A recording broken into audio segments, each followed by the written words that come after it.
دلوقتي هنتكلم عن الاكسبريشن. اي اكسبريشن مينلي للاستراكشر الاتي: اوبجكت، اوبريتور، اوبجكت. الاوبجكتس احنا خلاص اتكلمنا عنهم، انتجر، فلوتس، بوليان وهكذا. الاوبريتورز دي اللي احنا هنتكلم عنها دلوقتي. اوبريشن البسيطه اللي موجوده عندنا على الانتجرز والفلوتس اللي احنا كنا اتكلمنا عنهم: الجمع، طرح، ضرب، قسمه، ماثيماتكس البدائيه. بس هنا حاجه محتاج جديده تعرفها، ان احنا عندنا في البروجرامنج او في البايثون تحديدا حاجه اسمها ديفيجن عادي وانتجر ديفيجن. تعال نبدا الاول بالبيزك ارثماتيك اوبريشن، الجمع والطرح. لو انا قلت مثلا 1 زائد 15 جمع عادي جدا، 3 ناقص 7 سالب 4، 2 في 20 40. طيب تعالى بقى نشوف الديفيجن العادي. لو قلنا مثلا 10 على 4 ناتج 2.5، طبيعي جدا، ده علشان انا عملت ديفيجن ريجولر. طيب ساعات بنبقى عايزين نعمل ديفيجن ولكن عايزين نيجنور القيمه العشريه. قبل كده كنا اتكلمنا عن الموضوع ده، ان احنا نقدر نعمل تايب كونفرجن بان احنا نجيب القيمه الفلوت ندخلها على فانكشن انتجر تطلع لي القيمه. يعني تعال نجرب كده. انتجر نفتح قوس 10 على 4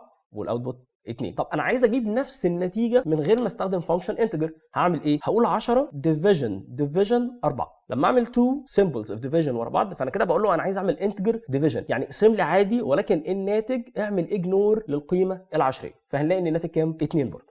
طيب محتاجين برضو عندنا اوبريتور مهم جدا اسمه ريميندر. ريميندر هو باقي القسمه. طيب خلينا برضو نتكلم على 10 ولا 4. فلو انت قلت 10 ريميندر 4 باقي قسمه 10 على 4 كام؟ 2. طيب برضو باقي قسمه اي رقم على نفسه بزيرو، فلو احنا قلنا 4 ريميندر 4 الناتج هيكون كام؟ 0. اوكي. ولو انت قلت 3 ريميندر 4 اي رقم باقي قسمته على رقم اكبر منه بيكون نفس الرقم، ف3 ريميندر 4 كام؟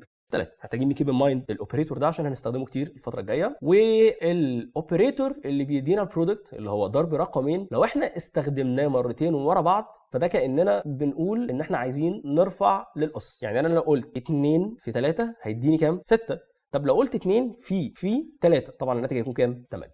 دي البيزك اوبريشنز على الانتجرز والفلوت اللي احنا محتاجين نكون عارفينها دلوقتي. محتاجين برضو نعرف ان البرمجه العمليات الحسابيه فيها بتكون بنفس المنظوم بتاع العمليات الحسابيه اللي احنا عارفينها في الماثيماتكس عادي. الاول الاقواس، بعد كده عمليه الاس، بعد كده الضرب، وبعد كده القسمه، بعد كده البلس والماينس. ونجيب ان مايند ان البايثون بيحصل لها اكسكيوشن فروم ليفت تو رايت، يعني اللي انت كاتبه من الشمال لليمين هو اللي بيحصل له اكسكيوشن الاول.